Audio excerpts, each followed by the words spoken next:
D'abord, Madame Amerer, j'ai bien écouté votre explication. J'ai bien noté que vous aviez, vous alliez, les articles qui ont été votés, donc vous satisfaire par le 3 et le 3 bis. Je veux insister, Madame Amerer, sur l'article 2 et sur la situation d'inégalité que vous allez créer en n'acceptant pas le 3 et le 3 bis. Parce qu'en fait, ce que nous demandons, vous l'acceptez sur la garantie de ressources pour les travailleurs ANESAT et vous allez le refuser pour les autres. Donc ça, je veux quand même vous faire pointer ça qui me paraît être un peu assez incongru et assez incohérent. Monsieur Perru, merci pour votre soutien, qui est aussi qui salue aussi le travail qui a été fait par les sénateurs républicains au Sénat, et j'en profite une fois encore pour remercier Philippe Moulier parce qu'il a amélioré cette PPL. Il a travaillé surtout, comme l'a dit Stéphane Beu, de tous ces effets de bord et faire en sorte, au travers du dispositif aussi transitoire, que tout le monde, qu'on ne laisse pas de gens sur le bord du chemin. Monsieur Turquois, oui, nous n'avons pas la même perception de ce sujet. Je ne veux pas ouvrir le débat là-dessus. Je veux juste vous dire que, au travers de cette loi, en fait, la perception que nous en avons, c'est que nous reconnaissons à chaque personne en situation de handicap le choix de choisir librement son mode de vie. Et c'est la reconnaissance effective de ce droit à une vie autonome que se veut cette déconjugalisation. Après, soutien du conjoint, des choses qu'on peut discuter des heures entières, mais c'est vraiment parce que la prestation, elle est allouée à quelqu'un qui ne peut pas exercer une activité salariée de façon partielle ou totale. Donc c'est la reconnaissance de ça, de cette incapacité à pouvoir exercer une activité salariée qui lui donnerait, si elle le pouvait, l'autonomie. Voilà. Monsieur Avirani, merci. Merci de votre soutien depuis le début de ce texte.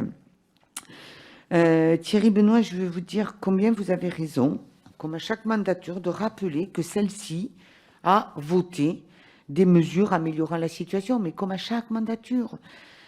Mais je vous remercie tout particulièrement sur le fait d'insister sur le caractère universel de cette prestation. Je pense que vous avez bien compris le sens de la proposition de loi.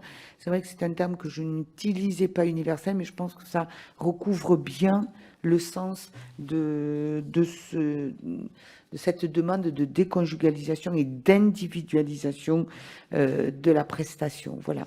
Et Monsieur Jumel, ben écoutez, oui, vous soutenez cette proposition, mais c'est votre groupe qui le présente. Et en tout cas, merci beaucoup. Je vous renouvelle mes remerciements d'avoir bien voulu la réinscrire dans votre niche.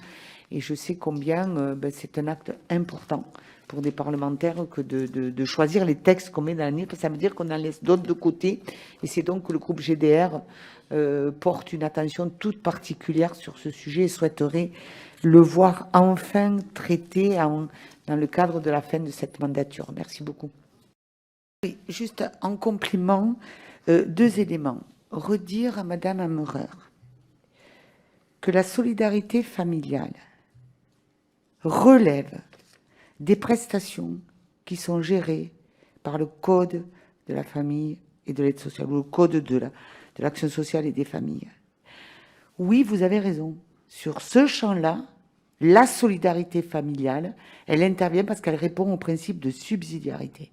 Oui, vous avez raison. Sauf que, ce que vous oubliez, c'est que l'AH, c'est le Code de la sécurité sociale. Et là, c'est la solidarité nationale qui s'applique. C'est le principe de l'ordonnance de 45. C'est les principes d'universalité et d'uniformité. Voilà la grosse différence. Et c'est pour ça qu'on nous insistons, c'est que l'AH, elle est dans le code de la sécurité sociale et elle relève des principes de solidarité nationale et pas familiale qui relève du code de l'action sociale et des familles. Sur la PCH, oui, c'est une compensation, mais c'est une compensation à ne pas pouvoir faire seul les actes de la vie quotidienne. Ça n'a rien à voir avec la compensation sur le handicap. C'est l'impossibilité à faire. Et donc, on a besoin d'une aide humaine ou d'une aide financière pour payer l'aide humaine. Là, ce qu'on vous demande dans l'individualisation, c'est de reconnaître que le handicap met la personne en situation de ne pas pouvoir exercer une activité professionnelle. C'est deux choses différentes. D'un côté, c'est l'activité professionnelle, l'incapacité, et c'est que ça qu'on traite au niveau de la hache. Au niveau de la PCH, c'est l'incapacité à pouvoir faire parce que ça met dans un état de dépendance. Voilà la grande différence. C'est pas ça notre sujet. C'est un problème de principe et de conception. C'est là notre différence avec vous. Et moi, je vais...